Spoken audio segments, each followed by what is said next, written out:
প্রিয় দর্শক, আজ বানাবো কিমা রোল। এ পর্যন্ত যত রোল প্যাটিস খেয়েছি তার মধ্যে এটা আমার খুব শ্রেষ্ঠ লেগেছে। তো চলুন আজকে সেই কিমা রোল বানানোর জন্য প্রথমে কড়াইতে পেঁয়াজ অল্প ভাজতে শুরু করে দিয়েছি। পেঁয়াজটা বেশি ভাজার দরকার নেই, হালকা ভাজার পরে এরকম মাংসের কিমা দিয়ে নিয়েছি। কিমা একটু ভালো করে নেড়েচেড়ে নিয়ে পেঁয়াজের সাথে ভালো করে মিশিয়ে নিয়ে তারপরে এর মধ্যে দিতে হবে সব রকম মশলা।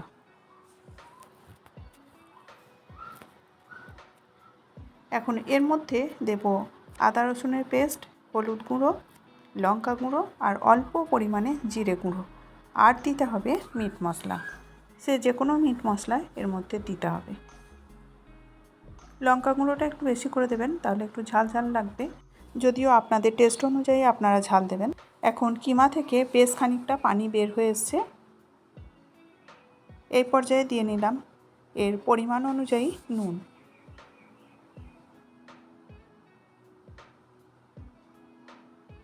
ভালো করে নেড়েচেড়ে মিশিয়ে নিয়ে ঢাকনা বন্ধ করে এটাকে 10 মিনিটের মতো সিদ্ধ হতে দেব। না টেনে সম্পূর্ণটা দেখবেন, তবেই বুঝতে পারবেন এই রোল কেমনভাবে বানানো হয় আর কতটা ক্রিস্পি আর সুন্দর হয়, সেটা সবটাই বোঝা যাবে। আর কেন হয় সেটা বুঝতে পারবেন। তো কিমাটা যখন এরকম সিদ্ধ হয়ে আসবে তখন এর মধ্যে একটু ময়দা মাঝখানে দিয়ে একটু নেড়েচেড়ে নিয়ে এটাকে মিশিয়ে নিতে হবে। এর ফলে কী হবে, কিমাটা যে গোটা গোটা ছাড়া ছাড়া হয়ে থাকে সেটা আর হবে না, এটা একটা বেশ ক্রিমি ভাব আসবে। তো মোটামুটি ময়দাটা একটু ভেজে নিতে হবে। এই কড়ার মধ্যেই ভেজে নেওয়ার পরে একটু পানি দিয়ে কিমার সাথে মিক্সড করে নিতে হবে, তাহলে এই ক্রিমি ভাবটা বা একটু আঠালো ভাবটা চলে আসবে। তখন কিমাটা আর ছেড়ে ছেড়ে পড়ে যাওয়ার কোনো সম্ভাবনা থাকবে না। তো মোটামুটি ময়দাটা ভাজা হয়ে গেছে ও কিমার সাথে আমার মেশানো হয়ে এসছে। ঠিক এই পর্যায়ে এসে আমি এর আন্দাজ মতো আরেকটু নুন ও একটু মিষ্টি, কয়েক দানা চিনি দিয়ে নিলাম। আপনারা চিনি না দিতে চাইলে দেবেন না, তবে অল্প একটু চিনি দিলে কিমাটার টেস্টটা বাড়ে, ভালো হয়, তো সেই জন্য একটু দিলাম। এখন রোল বানানোর জন্য রোল শিট তৈরি করতে হবে। তার জন্য আমি অল্প একটুখানি 1 চামচ মতো ময়দা আর অল্প একটু নুন দিয়ে এটাকে পাতলা করে একটা লিকুইড গুলে নেব। আমার রোল শিট তৈরি করা আছে, কেবল আপনাদের দেখানোর জন্য দুটো বানানোর জন্য আমি একটুখানি ময়দা গুলে এটাকে রেডি করে নিলাম। এখন তাওয়ার মধ্যে অল্প একটু তেল ব্রাশ করে নিতে হবে, তারপরে ঠিক চামচে করে এইভাবে দিয়ে নিতে হবে, আর এইভাবেই উঠে আসবে পাতলা পাতলা হয়ে।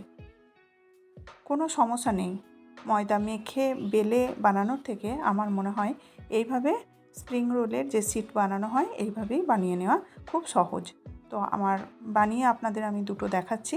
আর একটা বানানো হলে তারপরে একটু তার উপরে এইভাবে ময়দা ছড়িয়ে দেবেন, না হলে একটার পর একটা চিপকে যেতে পারে।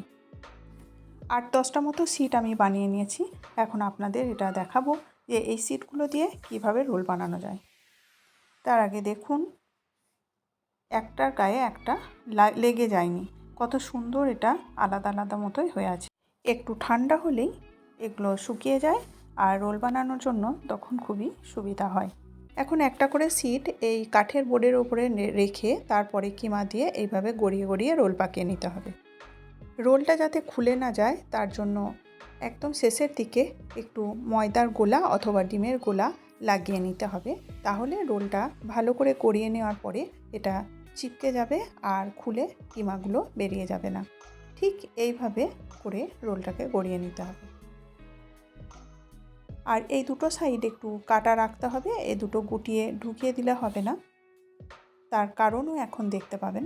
একটা ডিম নিয়ে ফেটিয়ে নিয়েছি আর কিছু সিমুই নিয়ে নিয়েছি, আর কড়াইয়ে তেল বসিয়ে দিয়েছি। রোলগুলো এভাবে ডিম অথবা ময়দার গুলায় একটু ভিজিয়ে নিতে হবে, দিয়ে ওই সিমাইয়ের ওপরে এভাবে গড়িয়ে নিতে হবে। সিমাইগুলো সম্পূর্ণভাবে এর গায়ে লাগিয়ে নিতে হবে।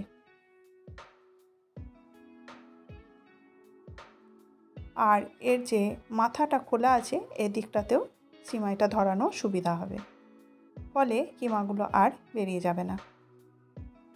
এইভাবে সবকটা রোল আমি বানিয়ে আপনাদের দেখাচ্ছি। আমি 4 পিস মতো বানিয়ে নিলাম, এখন টাটকা বানিয়ে হওয়ার জন্য। আর এগুলো যদি আপনারা ফ্রোজেন করে রেখে দিতে পারেন তাহলেও থাকবে আপনাদের দিন 15 তো অবশ্যই রেখে দিতে পারবেন। তবে অবশ্যই এটা ডিপ ফ্রিজে রেখে দেবেন। এখন ঘুরিয়ে ফিরিয়ে সাবধানে এই রোলগুলো আমি ভেজে নিলাম। সবকটা রোল আমার ভাজা হয়ে গেছে আর আমি এটা টিস্যু পেপার দিয়ে এর উপরে প্লেটে তুলে নিলাম। যে বাড়তি তেলটা উঠবে সেটা এই টিস্যু পেপারেই টেনে নেবে, সেজন্য টিস্যু পেপারে যে কোনো ভাজাভুজি জিনিস তুলে রাখা খুবই উপকারী। প্রত্যেকটা কিচেনে এই কিচেন পেপার রাখা জরুরি। তো হয়ে গেছে সবকটা ভাজা, দেখুন কত সুন্দর আর কত ক্রিস্পি হয়েছে। এর স্বাদও কিন্তু অসাধারণ হয়। দয়া করে একবার বাড়িতে এটা বানিয়ে খেয়ে দেখবেন কত সুন্দর হয়। আর যদি আমার ভিডিও আপনাদের ভালো লাগে তাহলে প্লিজ সাবস্ক্রাইব করবেন নতুন হলে, আর একটু পরিচিতদের মধ্যে শেয়ার করে দেবেন, লাইক করবেন, তাহলে আমি উপকৃত হব এবং একটু উৎসাহিত হব আরও নতুন নতুন রেসিপি বানানোর জন্য। এখন আপনাদের মূল্যবান সময়টা দিয়ে এই ভিডিওটা দেখার জন্য অনেক ধন্যবাদ জানিয়ে আজকের ভিডিও শেষ করছি। পরে কথা হবে নতুন আবার কোনো রেসিপি নিয়ে। ততদিন আপনারা সুস্থ থাকবেন ও শান্তিতে থাকবেন।